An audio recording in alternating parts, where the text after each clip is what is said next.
Web Summit and to have the chance to talk to you about quantum computing. Quantum represents a giant leap forward for computing. As we look over the past 4,000 years, the history of compute, one could argue that the fundamental building blocks for compute haven't changed that much. Whether we're moving beads on an abacus from left to right, or we're flipping transistors on and off from ones and zeros, left, right, 1, 0, arguably different words for the same underlying building block, where we have this one-to-one representation of data. The technology, of course, has changed dramatically over that time. We're packing more and more transistors onto chips. We've had this incredible journey with Moore's Law. And despite all of those advancements, all of the algorithmic improvements that we've made over that time, and the seemingly limitless compute power that we have in our cloud, some problems remain completely intractable. Problems that would take longer than the lifetime of the universe on these conventional building blocks.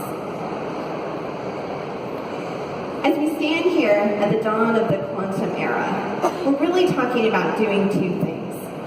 We're building computers out of radically different building blocks, where the bits are no longer just ones and zeros. It can be 1 and 0 at the same time. And we have to disrupt our thinking. We need to learn to program these computers in radically different ways. And it turns out that these new building blocks and this new type of quantum thinking allow us to solve these intractable problems in hours or days. And so this is the journey that we need to go on together. So over the course of this presentation, I'm going to talk about how quantum is so different and why. Talk about these key application areas that quantum will allow us to disrupt. I'll talk about what it means to build scalable quantum systems. And I'll talk about, at the end, how you can get prepared for this coming revolution. So what are these intractable problems that we can't solve with the conventional building blocks? This is a picture of the fastest supercomputer in the world. It's 200 petaflops. It's located at Oak Ridge National Lab. This computer can do a good job of simulating the chemical properties of simple molecules, like this one, caffeine. But once the molecules get even slightly more complicated, here's an iron molybdenum complex. It's just a little bit bigger, and we start to have different atoms show up, things like iron. And the orbital structures are a little bit more complicated. It would take this computer longer than the lifetime of the universe to simulate the chemical properties of this molecule in a way that's useful for us. So why is this?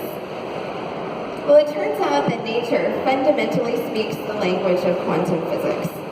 And to even answer really simple questions, like why is this leaf green, we need to deeply understand quantum physics.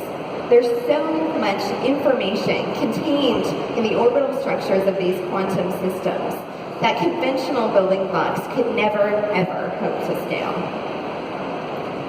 So what are these quantum building blocks that we're building the computers out of? Well, to explain why quantum computers are so powerful, I'll go back to classical computers. So as we look inside the laptops that I see around the room, the tablets, the phones, they're all made up of transistors at their heart. And transistors are simply little switches, and we can turn them on or off, and we map these to ones and zeros, and this is binary. And when we need more computational power, we need to do more complex calculations, we scale up and build more transistors. Quantum particles, on the other hand, are not just ones and zeros, but they can be 1 and 0 at the same time, in a state that we call superposition. And to explain why this superposition is so powerful, I'll go back to my classical building blocks. So here I have a register of 4 classical bits, each of which can be 1 or 0, and they can be in any one of 16 combinations. But this register only has one value. And so when I put this register through an algorithm, I have to choose one of these 16 combinations. Here's a quantum register of 4 quantum bits. And because each one of these bits can be 0 and 1 at the same time, now I could program just a simple 4-bit register as a linear superposition of all 16 of those combinations at the same time. And I can compute on them at the same time. And you might say, well, I know that I can do massively parallel computations classically, and you're right. But to have the computational power that's held in this simple register of 4 bits, I would need a copy for all of those classical bits. And so I need all the bits on the left to represent the quantum bits on the right. And so this, you may be familiar with this parable of the chessboard. And so the parable goes, there was a master craftsman making these chessboards, and as a reward, he asked the king for a few grains of rice. And in the first square, there would be 1 grain of rice, and in every subsequent square, the grains of rice would double. Now, of course, I can't show you very much of the chessboard, because the trick here is that by the end of the chessboard, there are more than 10 to the 19 grains of rice. This is the exponential scaling that we get with quantum computing. Every time you add a bit to the quantum register, the computational power doubles. And so let's put some numbers against this. Once you have 30 quantum bits, this is something you can probably do on your laptop. It's a 16 gigabyte workload. At 40 qubits, this is a 16 terabyte workload. This we have to run in the data center. You can simulate these quantum systems in Azure. At 50 qubits, this is a 16 petabyte workload. Now we're reaching the limits of classical compute. And the fun fact that I like to use here is that once you get up to 260 bits of quantum information, just think about it, 260 bits. What would you do with that classically? 260 bits of quantum information, to represent that with our conventional building blocks, we would need a computer that had more bits than there are atoms in the known visible universe. So that's the scaling with quantum computing. We're really talking about solving problems that classical computers will never be able to solve. So what are these problems that scale much better with these new quantum building blocks? Well, the first one that I want to talk to you about is quantum chemistry. And the problem is fixing nitrogen into the soil. This is critical for farming to have healthy soil and high plant yields.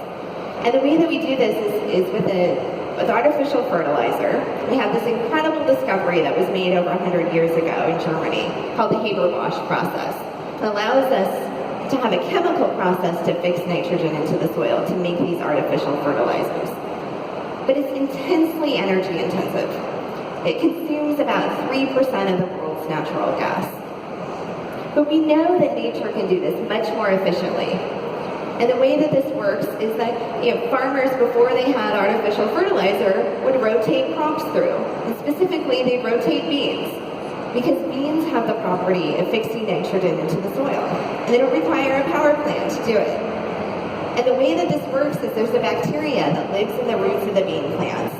And that bacteria produces an enzyme, and that enzyme acts as a catalyst that can slice through the triple bond that holds nitrogen atoms together in the atmosphere and fix it into the soil. But we can't understand how that process works. At the heart of that enzyme is a molecule that would take us longer than the lifetime of the universe to understand. Is that iron molybdenum complex I had up on the screen a few slides ago. But the quantum computer can natively inhabit the quantum state of that molecule and allow us to do precise simulations in a fraction of the time. So this computation that would take us longer than the lifetime of the universe on these conventional building blocks can be solved in a couple days with as few as 200 qubits. So incredibly powerful. It's long been the dream of physicists and material scientists to have a material that would superconduct at room temperature. Imagine electrons going zipping by near the speed of light with no losses.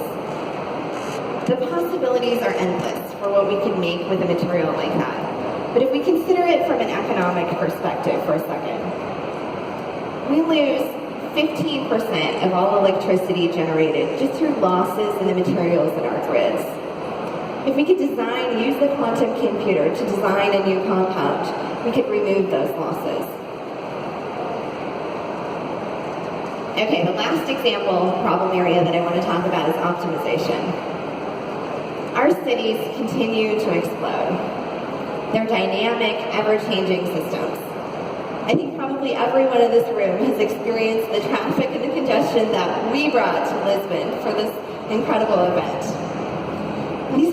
Solving this problem like traffic optimization, these are incredibly hard problems to solve. There are lots of different solutions to the problem and lots of constraints that have to be satisfied.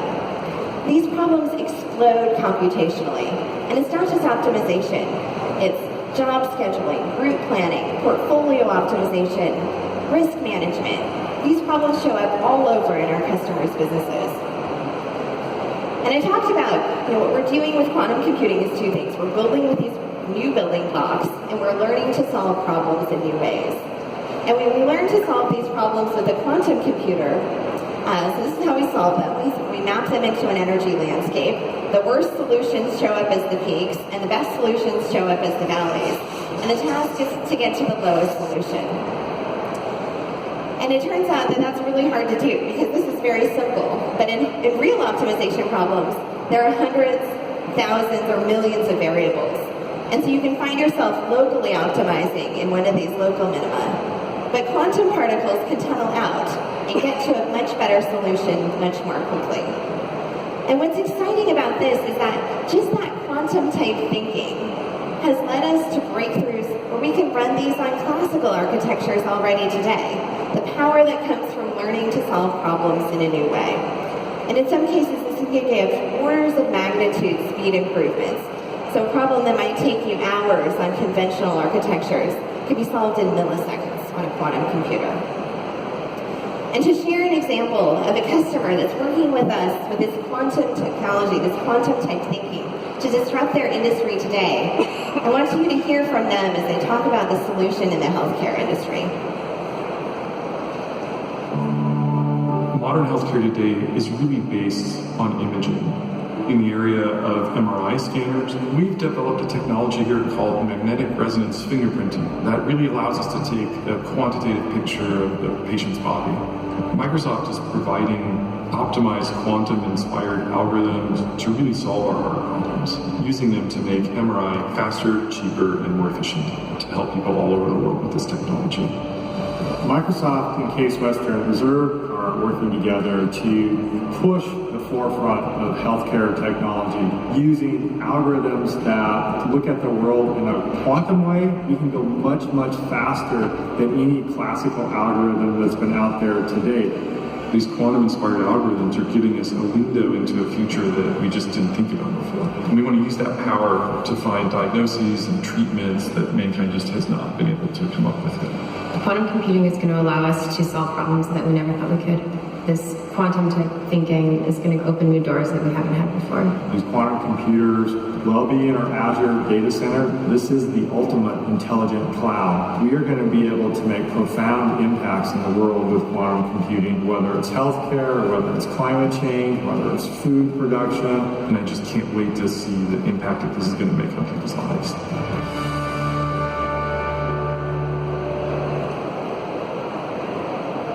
So we've talked about the application areas, and hopefully now you're as excited as I am about the potential for quantum computing. So now I want to shift over and talk about how Microsoft is working to put this technology into your hands. This is our strategy for quantum computing. If you've been keeping up with this field, reading about it in the news, you've probably heard that there's a handful of companies building qubits, quantum computers. But the fundamental issue with qubits is that they're inherently fragile. Any interactions at all with the environment causes them to lose the quantum information. We no longer have these magical properties. So at the heart of our strategy is building the world's most stable qubit. We're redesigning the qubit for scale from the ground up out of a new phase of matter that we've invented in our labs, discovered in our labs. This allows us orders of magnitude improvement in the stability of these systems. which means that we can build qubits that can perform longer, more complex computations with far fewer resources.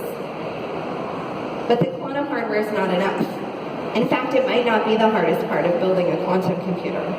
We need a full end-to-end solution with all of the layers of the compute stack architected for scale from the ground up. And so we're building this end-to-end solution.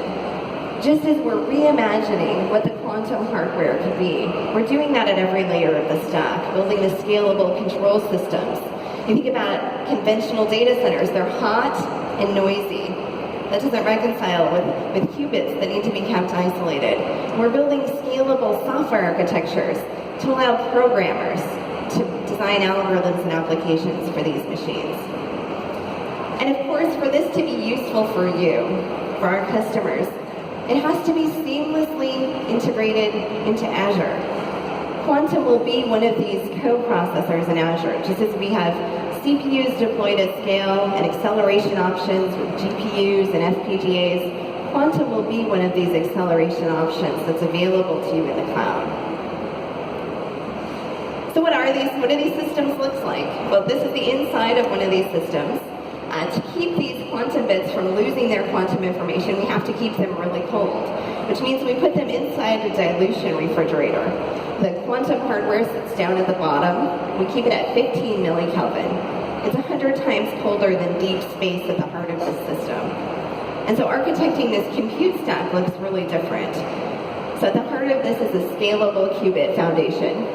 We need new cryogenic systems. All of this system has to scale, not unlike Moore's law, beyond the tens of qubits to hundreds, thousands, and even millions. So everything in this picture has to be reimagined and designed.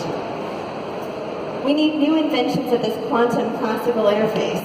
We can't let this system interact with the rest of our data center. So we're building a cryogenic computer that's vastly more performant than CMOS to control the quantum hardware.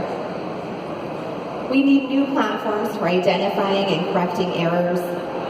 We need a scalable software stack. I'm going to go into more detail in that next. Full integration with Azure, as I mentioned, and of course the algorithms and the real-world applications.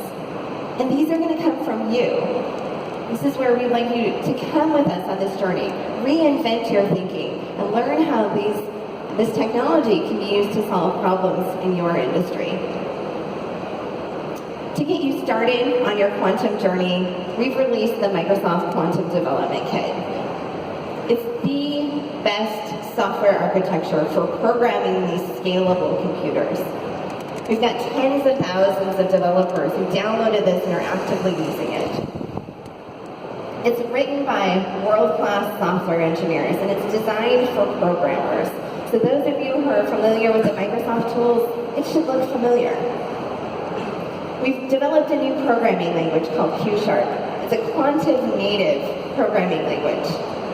To write scalable, durable quantum code, you need a programming language that speaks the language of quantum mechanics. It comes with a rich set of dev tools, quantum debugging tools. It turns out we have to debug our code in a really different way when it's 1 and 0 at the same time. And it comes with a suite of simulators where we can test and debug small instances of algorithms and know the runtime of these quantum algorithms before we have the quantum computer. You don't need to wait for the quantum hardware to be available at scale. You can start with these tools now. And it comes with all the building blocks that you need to get started, a rich set of libraries and sample code. It's open source. And you can incorporate these libraries and these building blocks into your code. We just released a chemistry library. You can start developing applications in chemistry, material science, machine learning, optimization. And we've released, when you come to the website to download, we've released a set of learning modules, these quantum katas, to accelerate your skill building. So we know that new physics leads to new technologies. As we look over the history of technology, from the laws of thermodynamics that enabled the Industrial Revolution to Maxwell's equations that are powering our economy today, compute and high-speed communications. We have these physics, these physics phenomena that have yet to be fully exploited. Quantum superposition, quantum measurement, and entanglement. And now we're at the point where we're bringing the science and the engineering together to scale up these systems. So it's time to get started. What does this mean for you? As innovators in your field, quantum represents an incredible innovation opportunity. But to fully realize it, you have to disrupt your thinking. We're building the quantum computer. We expect to have a commercial quantum computer within 5 years. But we're also building the tools to make sure that you're successful with this technology. So my call to action for you today is to get started. Download the Quantum Development Kit. You can start teleporting quantum bits in your laptop today. It's really fun. Invest in the people and the projects to build the skill set in your organizations. There's going to be a shortage of talent for quantum. It's estimated that less than 1% of the scientists and engineers have the critical skills to make use of this technology. And start to develop the use case for your organization. I work with customers every single day who are going on their own quantum journey, and it's amazing to see the light bulb moments that happen when they realize what can happen when they can break through these computational roadblocks and start to solve these problems that will change our industrial and economic and societal landscape. And I want that for you too. Thank you.